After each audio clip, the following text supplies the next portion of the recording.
السلام علیکم ورحمۃ اللہ وبرکاتہ۔ میرے دینی بھائی بزرگ اور دوستو، جیسا کہ آج کل ہم دیکھ رہے ہیں کہ موبائل کے کثرت استعمال کی وجہ سے لوگوں کی بینائیاں ختم ہو رہی ہے اور آنکھ کی کمزوریاں ثابت ہو رہی ہے۔ اس سلسلے میں ایک حدیث پر عمل نہ کرنے کی وجہ سے زیادہ آنکھ کی بیماریوں کے شکار ہوتے ہیں۔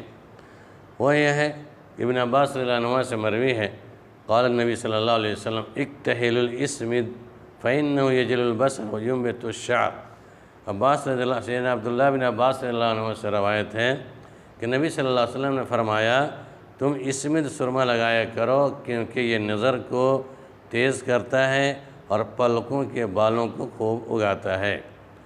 اور دوسری حدیث ابو طالب رضی اللہ تعالیٰ عنہ سے بھی ہے، رسول اللہ صلی اللہ علیہ وسلم نے ارشاد فرمایا، تم سرما لگایا کرو، یہ پلکوں کے بال کو خوب اگاتا ہے، آنکھوں کی خوب صفائی کرتا ہے اور نظر کو خوب تیز کرتا ہے۔ طبرانی کی روایت۔